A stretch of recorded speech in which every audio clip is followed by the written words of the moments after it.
dengan anggota kelompok Muhammad Ilham, Muhammad Fauzan Lafionda, Sahidah, Wafanur Aziza, Vina Yulianti, Siti Rohama, Nanda Rustiana Putri, Yati Almayani Yedida, Nadia Mahmuda, Nidaul Hasanah, Wanda Aulia. Selamat menyaksikan. Selanjutnya yaitu refleksi pengalaman di sekolah. Jadi pengalaman kami saat berada di bangku sekolah, yang pertama hal yang dibanggakan yaitu bangga pada budaya sekolah yang menanamkan disiplin, tanggung jawab, dan sikap saling menghargai. Guru menjadi teladan, sementara kegiatan akademik dan non-akademik membantu peserta didik mengembangkan potensi, karakter, dan rasa percaya diri.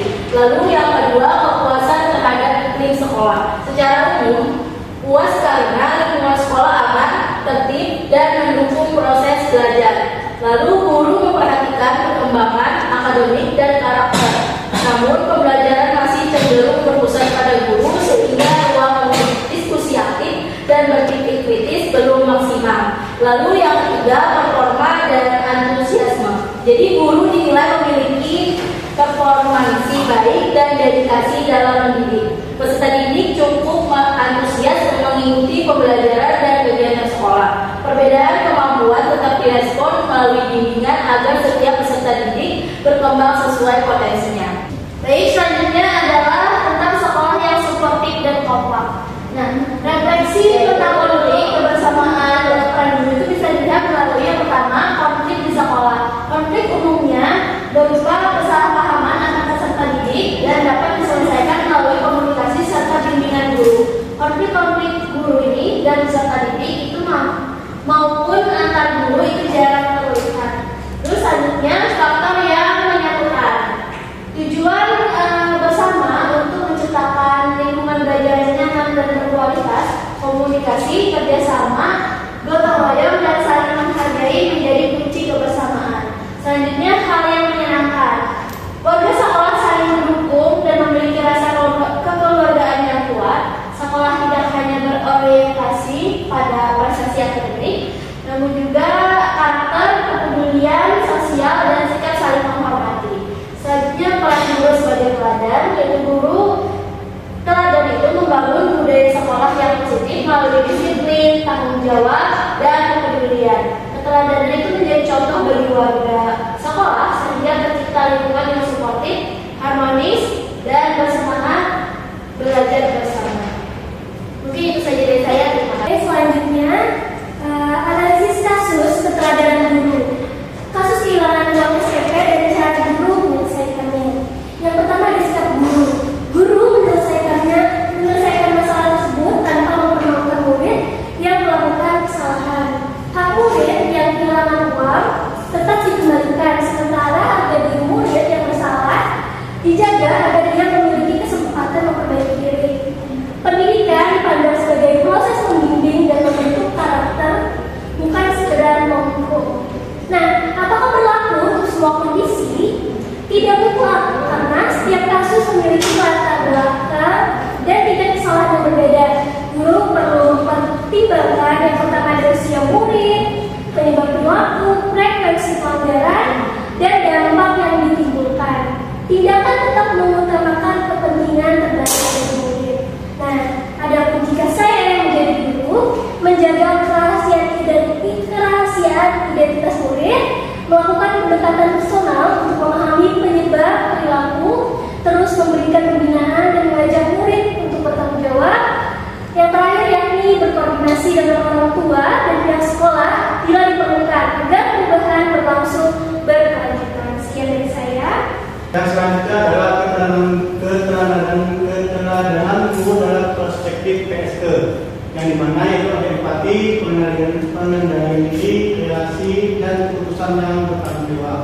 Yang pertama adalah keteladanan yang ditunjukkan, dimana di sini guru menunjukkan empati, kasih sayang, kebijaksanaan, pengendalian diri, dan kemampuan menyelesaikan konflik secara bijaksana. Selanjutnya ada keterkaitan dengan PSE. Sikap tersebut sejalan dengan kesadaran sosial, pengelolaan emosi, keterampilan berrelasi, dan pengambilan keputusan yang bertanggung jawab. Guru membangun hubungan yang aman dan penuh dengan kepedulian.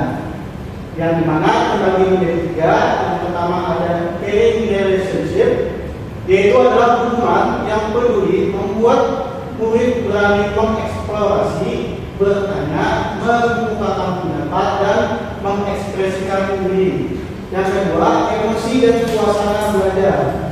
Emosi mempengaruhi suasana belajar dan penerimaan murid terhadap pembelajaran. Lingkungan yang menyenangkan dan kondusif membantu murid menikmati proses belajar. Yang terakhir adalah tujuan dan pemecahan masalah. Tujuan yang jelas dan pemecahan masalah membantu guru maupun murid mengarahkan diri, menjaga motivasi, dan membuat pembelajaran lebih bermakna. Sekian dari saya. Baik, di sini saya akan melanjutkan presentasi. EMC Quartet bakal guru menjadi agen perubahan. Di sini EMC Square, yang mana ini merupakan terdiri dari empati, mindfulness, compassion, critical inquiry. Empati, memahami perasaan murid dan mewujudkannya dalam tindakan nyata. Dan yang kedua, mindfulness, membangun guru mengelola emosi dan tetap sadar dalam menghadapi situasi. Compassion, mendorong kepedulian kepada orang lain sekaligus kepada diri sendiri. And critical inquiry, menganalisis masalah secara objektif sebelum mengambil keputusan. Mengapa guru memerlukan PSE, pembelajaran sosial emosional?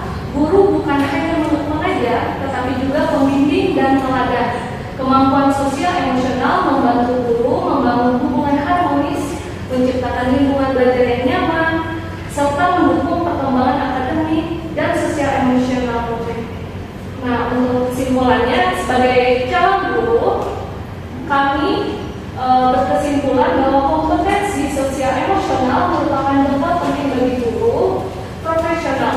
Guru perlu memiliki empati, mampu mengelola emosi, membangun hubungan sehat, dan bekerja sama dengan berbagai pihak termasuk guru BK untuk menciptakan lingkungan belajar yang aman, nyaman, dan mendukung keberhasilan belajar. Guru dengan kemampuan sosial emosional yang baik dapat menjadi teladan sekaligus agen perubahan di sekolah. Terima kasih. Selanjutnya akan dilanjutkan oleh teman saya. Nah, baik, selanjutnya tantangan guru sebagai teladan. Hal ini berdasarkan dengan pengalaman mengajar atau selama menjadi murid, khususnya dalam aspek sosial emosional.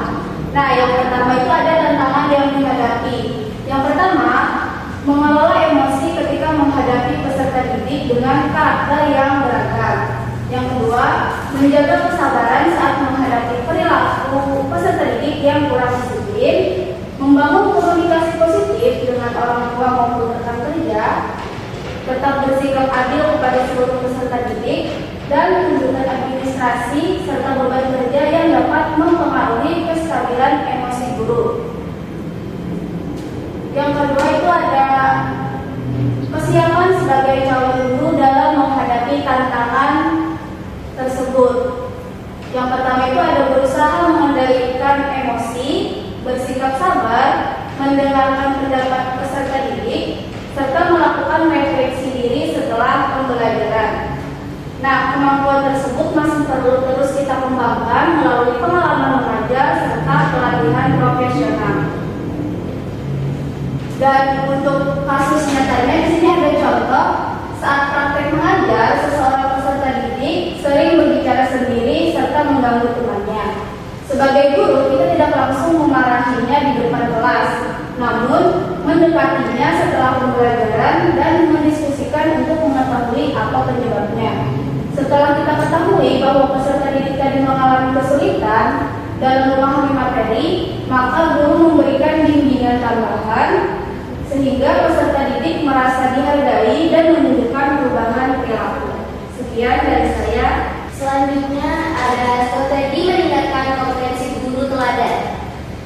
Langkah yang perlu dilakukan untuk mengembangkan kompetensi sosial, emosional, dan karakter sebagai guru adalah yang pertama ada pengembangan diri. Pengembangan kesadaran diri melalui refleksi terhadap proses pembelajaran, lalu meningkatkan kemampuan mengelola emosi agar mampu menghadapi berbagai situasi dengan bijaksana. Selanjutnya menjadi pembelajar sepanjang hayat dengan membaca literatur, pendidikan, dan mengikuti pengembangan ilmu pengetahuan. Dan yang terakhir ada meminta umpan balik dari mentor atau rekan sesama guru untuk memperbaiki kualitas diri. Selanjutnya ada mengenai keteladanan dalam praktik. Yang pertama bisa dengan mengikuti pelatihan, seminar, dan workshop tentang pembelajaran sosial emosional serta pengembangan karakter. Lalu yang kedua, menjalin komunikasi yang efektif dengan peserta didik, orang tua, hingga rekan sejawat. Dan yang terakhir ada menunjukkan keteladanan melalui sikap disiplin, jujur, bertanggung jawab, dan menghargai setiap peserta didik tanpa membedakan latar belakangnya. Itu saja sekian dari saya. Oke, sini lanjut ke bagian dukungan sekolah dan pengaruh pembelajaran sosial emosional terhadap guru teladan. Sekolah melalui dukungan yang mendukung sementara sosial emosional membentuk kompetensi sosial emosional guru.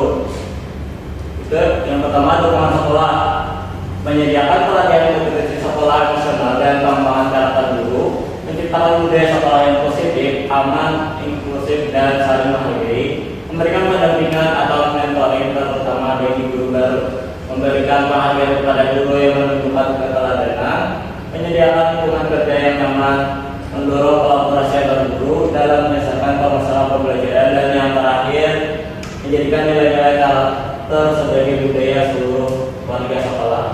Lanjut ke pengaruh pembelajaran sosial emosional. Pembelajaran sosial emosional membantu guru mengembangkan 5 kompetensi utama. Yang pertama, kesadaran diri; yang kedua, pengelolaan diri; yang ketiga, kesadaran sosial; yang keempat, keterampilan berrelasi; dan yang kelima, pengambilan keputusan yang bertanggung jawab. Kompetensi tersebut membantu guru yang mampu mengendalikan emosi, memiliki empati, berkomunikasi efektif, dan menyelesaikan konflik secara bijaksana. Guru menjadi lebih sadar, mampu mengembang hubungan positif, serta menciptakan lingkungan belajar yang aman dan nyaman. Itu saja dari saya. Baik, selanjutnya yaitu analisis film yang berjudul Laskar Pelangi, yang mana hal yang dapat dipelajari dari film ini adalah yang pertama yaitu keterbatasan fasilitas bukan penghalang untuk memberikan pendidikan yang berkualitas. Yang kedua, semangat, dedikasi, dan kasih sayang guru membantu peserta didik meraih cita-cita. Yang ketiga, guru mampu membangun motivasi belajar meskipun berada dalam kondisi terbatas. Yang keempat, Bu Muslimah menunjukkan kepedulian, kesabaran, tanggung jawab, dan ketekun dalam mendidik. Yang kelima, guru tidak hanya menyampaikan ilmu, tetapi juga membentuk karakter melalui tindakan nyata. Adapun keterkaitan PST dengan film Laskar Pelangi ini, yang pertama yaitu ada empati, kepedulian, pengelolaan emosi, hubungan positif, dan keputusan yang berpihak pada perkembangan peserta didik. Selanjutnya yaitu analisis film yang berjudul Negeri 5 Menengah. Pada film ini, guru sebagai pembimbing karakter yaitu disiplin, kerja keras, optimisme, dan keyakinan terhadap cita-cita. Nah, dalam film ini, hal yang dapat dipelajari yang pertama ada guru tidak hanya memberikan materi pelajaran, tetapi juga membimbing peserta didik agar memiliki karakter kuat. Yang kedua, nilai disiplin dan kerja keras ditanamkan melalui proses pendidikan yang konsisten. Yang ketiga, guru mendorong peserta didik untuk tetap optimis dan yakin bahwa usaha dapat membawa keberhasilan. Yang keempat, pendidikan membantu peserta didik membangun motivasi dan ketekunan dalam mengejar cita-cita. Nah, keterkaitan dalam film ini dalam PSE yaitu pengelolaan diri, ketekunan, keterampilan berrelasi, motivasi, serta pengambilan keputusan yang bertanggung jawab. Sekian dari saya saja.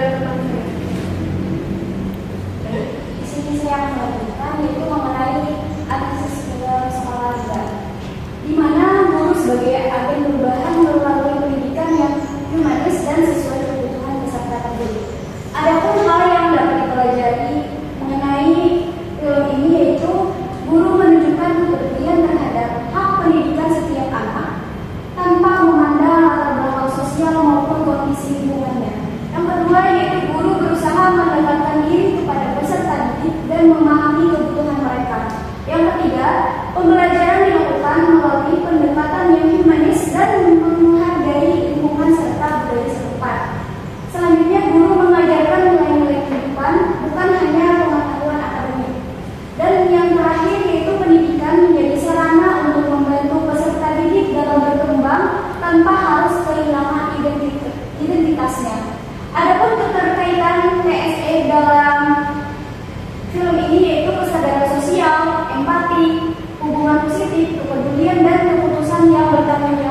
Sekian